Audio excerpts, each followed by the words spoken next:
नमस्कार, मैं हूं आपके साथ कनिका अरोरा और आप देख रहे हैं एफएम न्यूज बुलेटिन की शुरुआत करते हैं इस वक्त की बड़ी खबर के साथ। कल सुबह सिद्धू मूसेवाला के घर जाएंगे राहुल गांधी। मूसेवाला के परिवार वालों से मुलाकात करेंगे राहुल गांधी। तो बड़ी खबर आप तक पहुंचा रहे हैं, जहां कल सुबह राहुल गांधी मूसेवाला के घर जाएंगे और उनके परिवार वालों से वे मुलाकात करने वाले हैं। जैसा कि मूसेवाला की हत्या के बाद से पंजाब में सियासत जो है वो काफी ज्यादा गर्म हो गई है और लगातार जो भी आरोपी है उनकी धरपकड़ लगातार जारी है। और ऐसे में मुख्य आरोपी जो इसमें रहे हैं उनकी भी गिरफ्तारी हो चुकी है। तमाम शूटर्स हैं जिनकी पहचान हो गई है और सियासत जो है वो चरम पर है। और इसी बीच राहुल गांधी भी कल मूसेवाला के घर जाएंगे और उनके परिवार वालों से वे मुलाकात करेंगे।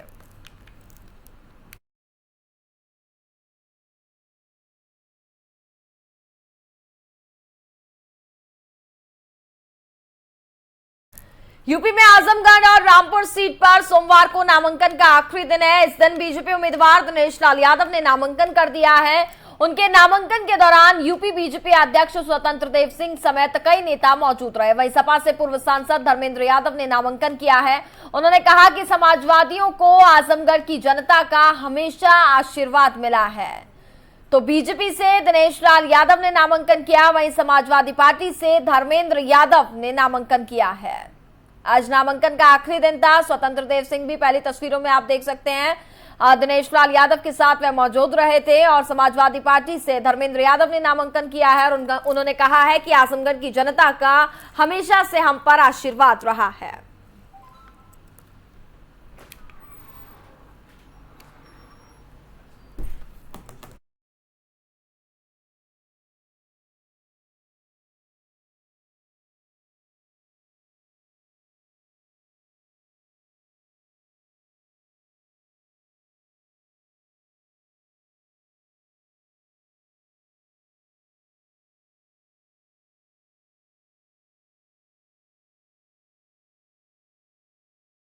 बड़ी खबर आप तक पहुंचा रहे हैं, यूपी में आजमगढ़ और रामपुर सीट पर सोमवार यानी कि आज नामांकन का आखिरी दिन रहा और इस दिन बीजेपी उम्मीदवार दिनेश लाल यादव ने नामांकन कर दिया है।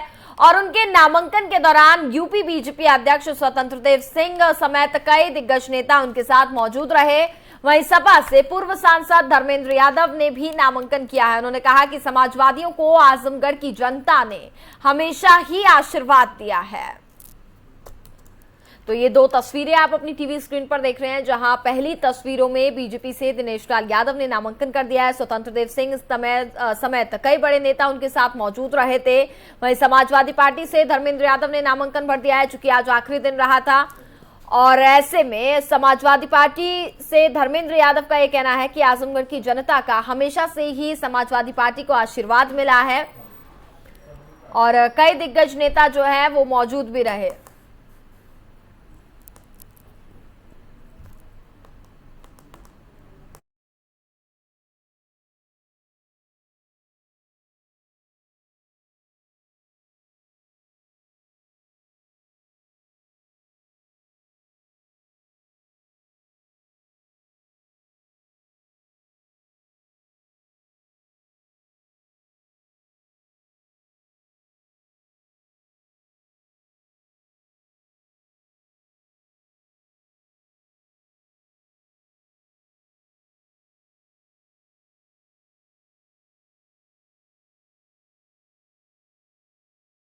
हमारे साथ ज्यादा बातचीत करेंगे सीनियर जर्नलिस्ट पीयूष पंत हमारे साथ जुड़ गए हैं, उनसे बातचीत करेंगे। पीयूष जी, जो एक और आज नामांकन का चूंकि आखिरी दिन रहा था, आजमगढ़ में उपचुनाव होना है, इसको लेकर के बीजेपी से दिनेश लाल यादव ने नामांकन किया, समाजवादी पार्टी से धर्मेंद्र यादव ने। क्या लगता है सर, क्या कुछ रण हमें देखने को मिलेगा? देखिए, ये उपचुनाव है निश्चित रूप से, लेकिन दोनों ही पार्टी अपनी ताकत झोंकेंगी तो ये कॉन्टेस्ट इंटरेस्टिंग होगा।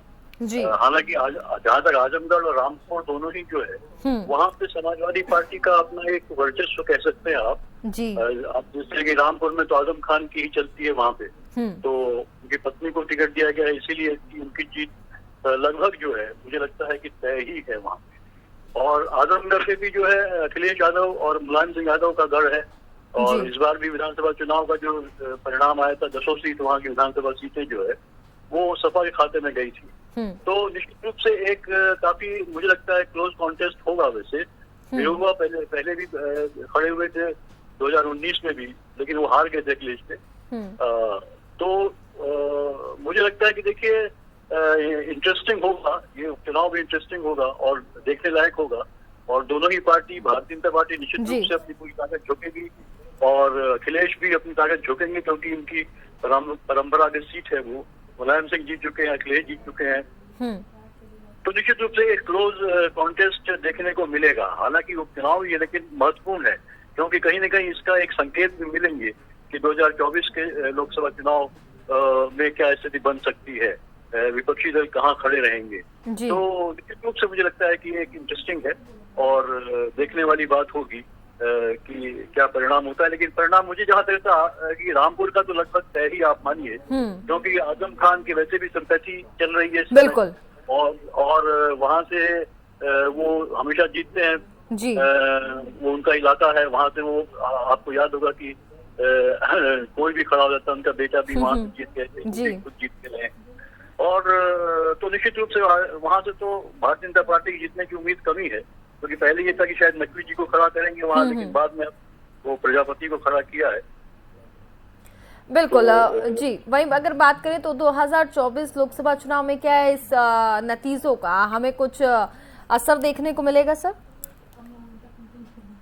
निश्चित रूप से देखिए एक टेस्टिंग ग्राउंड कहा जा सकता है इसको, उपचुनावों को, और इसमें विपक्षी दलों की क्या वो रिगेन कर रहे हैं कि नहीं कर रहे हैं, भारतीय जनता पार्टी को कितने वोट मिलते हैं, उससे ये तय होगा कि 2024 के चुनाव में भी किस तरह की जो है एक वर्डिक्ट हो सकता है।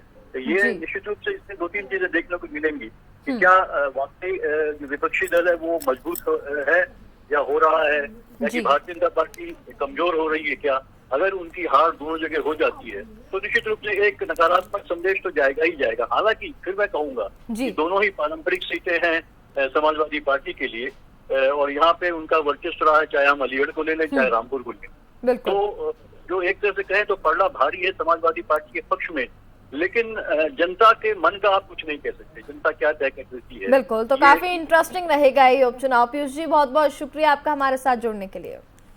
शुक्रिया।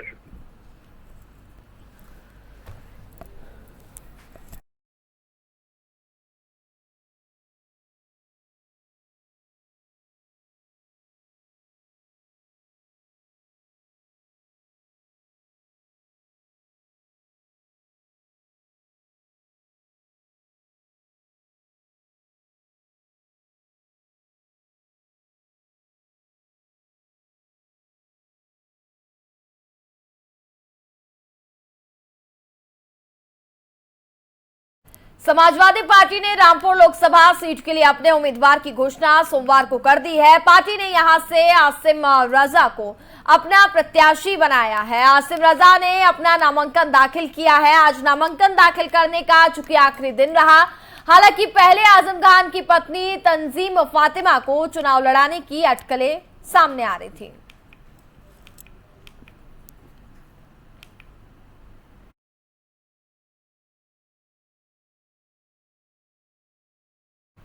उत्तरकाशी बस हादसे में 26 लोगों की मौत हो गई है। 4 लोग अभी भी अस्पताल में जिंदगी की जंग लड़ रहे हैं। बस हादसे के बाद मुख्यमंत्री पुष्कर सिंह धामी और मध्य प्रदेश के मुख्यमंत्री शिवराज सिंह चौहान ने मौके का मुआयना किया और अधिकारियों को कई दिशा निर्देश दिए। और इस हादसे के बाद उत्तराखंड के परिवहन मंत्री चंदन रामदास ने भी यमुनोत्री मार्ग पर हुए दुर्घटना स्थल का दौरा किया है। परिवहन मंत्री ने कहा कि घटना स्थल पर रोड सेफ्टी की कमी पाई गई है, जिसकी जांच कराने के आदेश भी दिए गए हैं। वहीं बीजेपी के क्षेत्रीय विधायक दुर्गेश लाल ने भी मौके पर पहुंचकर के स्थितियों का जायजा लिया है।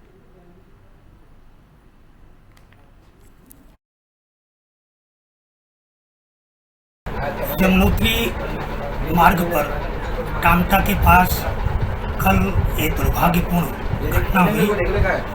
हमारी एक 4 धाम यात्रा की बस गिरी, जिसमें लगभग 26 यात्री दिवंगत हुए और लगभग 3 या 4 यात्री घायल हुए।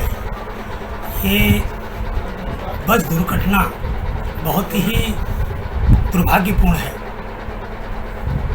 और मृतक आत्माओं की शांति के लिए भगवान से प्रार्थना करते हैं और इस दुख की घड़ी में उनके परिजनों को शक्ति दे भगवान, ये भगवान से प्रार्थना करता हूँ। घटनास्थल पर माननीय मुख्यमंत्री आदरणीय धामी जी, मध्य प्रदेश के मुख्यमंत्री आदरणीय चौहान जी और अपने सभी अधिकारी और मैं स्वयं घटनास्थल का मौका मुहैया किया। और कल रात ही हमारे स्थानीय लोगों के माध्यम से, अपने पार्टी के कार्यकर्ताओं के माध्यम से द्रुत गति से जो बॉडी निकालने का काम किया गया वो बहुत ही सराहनीय है। मेरे से ज्ञान में आया कि परिवहन विभाग के कुछ अधिकारी, पुलिस के लोग और हमारी पार्टी के कार्यकर्ताओं ने भी बहुत अच्छा काम इस रेस्क्यू में किया है। और मुझे लगता है कि इस तरह की दुर्घटनाओं को रोकने के लिए हमको कोई ठोस नीति बनानी पड़ेगी। लगातार प्रयास हम कर रहे हैं। हमने प्रयास किया है कि जन हानि न हो और इसी बीच हमने एक बैठक भी ली थी। परंतु ये जो दुर्घटना हुई, ये रोड सेफ्टी के हिसाब से भी इसमें बहुत अच्छी कमियां थी। NH की रोड होने के बावजूद भी रोड सिंगल है, इसका निर्माण होना बहुत आवश्यक ही है। रोड के किनारे डिवाइडर वगैरह भी इसमें नहीं लगे थे, इसकी जांच भी हम कराएंगे और दुर्घटना की जांच कराने के आदेश भी पहले ही दे चुके हैं। और मैं मानता हूं कि ऐसी दुर्घटनाओं को रोकने के लिए हमारा विभाग भी और सरकार भी कोई ठोस योजना बनाएगी ताकि आगे आने वाले समय में इस तरह की दुर्घटनाओं को रोका जा सके। बहुत ही दुखदपूर्ण घटना है। जिस तरीके से कल ये सूचना मिली थी मुझे नियर अबाउट 7 बजे के आसपास के शाम के, और मैंने तुरंत जिला प्रशासन और मुख्यमंत्री कार्यालय को सूचित कर दिया था। और उसके बाद जिला प्रशासन और हमारे जितने भी प्रशासन की टीमें थी, NDRF, SDRF, तमाम लोगों ने रेस्क्यू किया। और उस पर हमारे माननीय मुख्यमंत्री पुष्कर सिंह धामी जी ने निगरानी बना रखी थी और मध्य प्रदेश के माननीय मुख्यमंत्री शिवराज सिंह चौहान जी ने भी उस पर पर्सनली उसको देख रहे थे। और मैंने भी जो मेरे से हुआ या क्षेत्र के लोगों ने वहाँ पर भरपूर सहयोग किया। लेकिन 26 लोगों की उसमें मृत्यु हुई, उनके प्रति मेरी संवेदना है। उनके परिवार के शोक में मैं उनके साथ खड़ा हूँ और मैं मृतकों को अपनी श्रद्धांजलि अर्पित करता हूँ।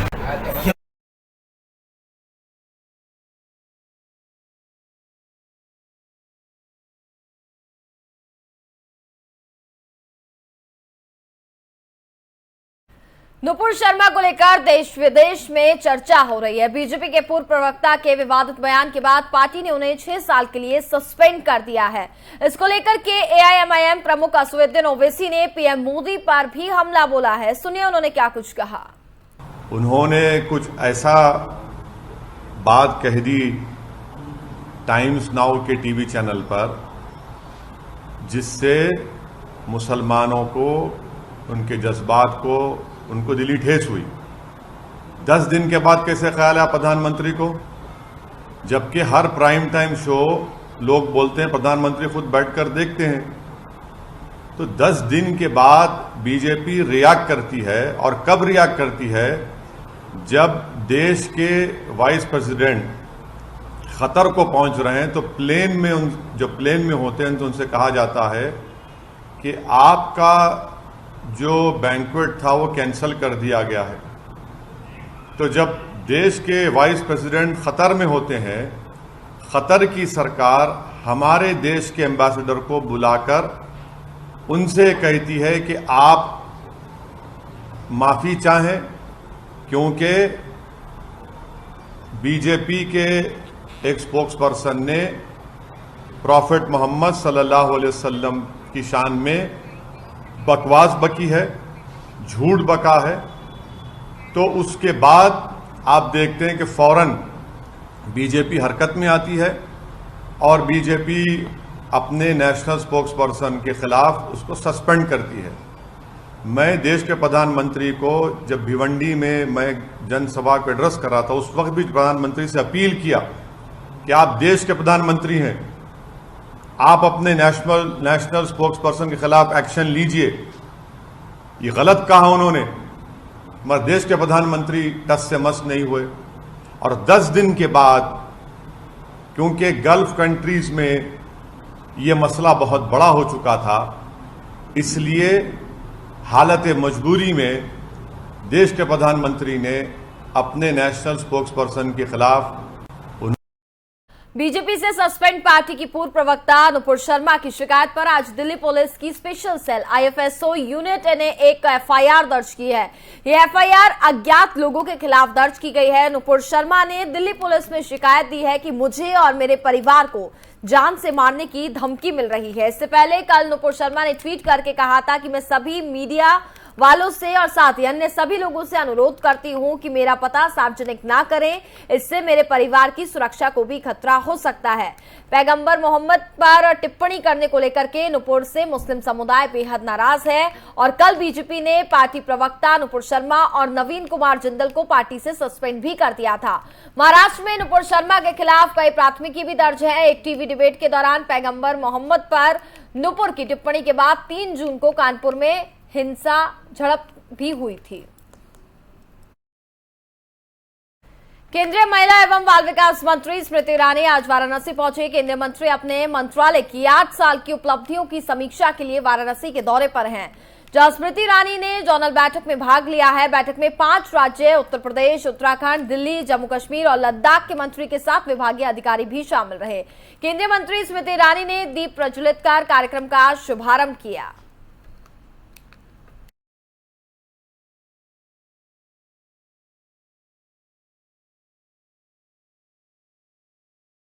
मंत्री स्मृति ईरानी आज वाराणसी के दौरे पर हैं। मंत्रालय की 8 साल की जो भी खूबियां रही हैं उसको लेकर के वे वहां पर बातचीत करने पहुंची और इस बीच बैठक में 5 राज्य के कई बड़े नेता भी इसमें शामिल रहे।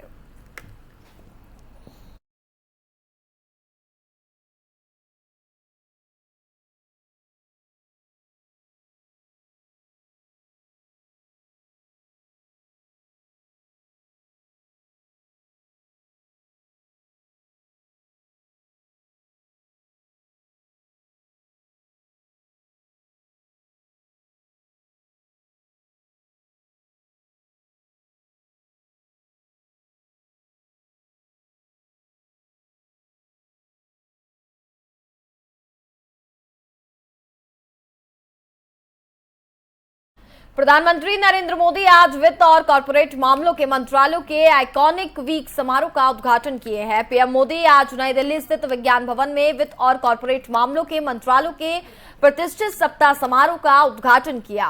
वित्त और कॉर्पोरेट कार्य मंत्रालय 6 से 11 जून तक आजादी का अमृत महोत्सव के तहत आइकॉनिक वीक का आयोजन किया गया। इसके साथ ही पीएम मोदी क्रेडिट लिंक्ड सरकारी योजनाओं के लिए राष्ट्रीय पोर्टल जनसमर्थ पोर्टल लॉन्च भी किया गया। ये सरकारी क्रेडिट योजनाओं को जोड़ने वाला वन स्टॉप डिजिटल पोर्टल है जो लाभार्थियों को सीधे ऋणदाताओं से जोड़ता है। प्रधानमंत्री कार्यालय के मुताबिक जनसमर्थ पोर्टल का मुख्य मकसद सरल और आसान डिजिटल प्रक्रियाओं के माध्यम से अलग अलग क्षेत्रों के समावेशी विकास को प्रोत्साहित करना है। साथियों, कोई भी सुधार हो, रिफॉर्म हो, अगर उसका लक्ष्य स्पष्ट है, उसके इंप्लीमेंटेशन को लेकर गंभीरता है, तो उसके अच्छे नतीजे भी आना तय है। बीते 8 वर्षों में देश ने जो रिफॉर्म किए हैं, उनमें बड़ी प्राथमिकता इस बात को भी दी गई है कि हमारे देश के युवाओं को अपना सामर्थ्य दिखाने का पूरा मौका मिले। हमारे युवा अपनी मनचाही कंपनी आसानी से खोल पाए, वो अपने एंटरप्राइज आसानी से बन पाए, उन्हें आसानी से चला पाए, इस ओर जोर दिया गया है। इसलिए 30,000 से ज्यादा कंप्लायंसेस को कम करके 1,500 से ज्यादा कानूनों को समाप्त करके कंपनीज एक्ट के अनेक प्रावधानों को डीक्रिमिनलाइज करके हमने सुनिश्चित किया है कि भारत की कंपनियां न सिर्फ आगे बढ़े बल्कि नई ऊंचाई को प्राप्त करें। उत्तर प्रदेश में कानपुर की नई सड़क पर हुए बवाल के मास्टरमाइंड और मौलाना मोहम्मद अली जौहर फैंस एसोसिएशन के प्रमुख जफर हयात हाशमी के मोबाइल से अब राज खुलने लगे हैं। उसके मोबाइल में कुछ 141 व्हाट्सएप ग्रुप मिले हैं। तकरीबन सभी ग्रुप में बाजारबंदी और बवाल की बातचीत भी मिली है। हिंसा के दिन का हर पल का अपडेट ग्रुप में दिया जा रहा था। कोई वीडियो डाल रहा था तो कोई फोटो और मैसेज भी भेज रहा था। बाजारबंदी का हयात लगातार ग्रुप पर आह्वान कर रहा था। पुलिस ने इसको साक्षी के तौर पर जांच में शामिल कर लिया है।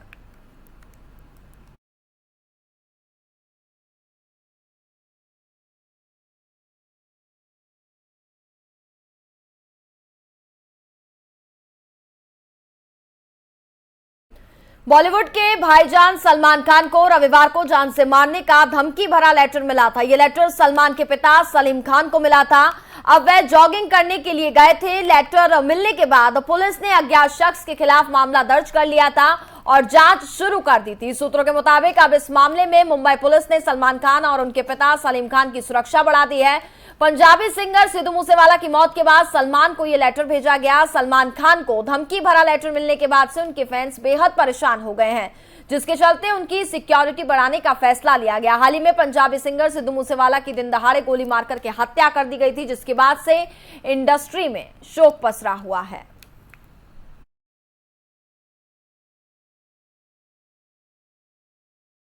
और इसी के साथ फिलहाल इस बुलेटिन में बस इतना ही। देखते रहिए FM न्यूज। नमस्कार।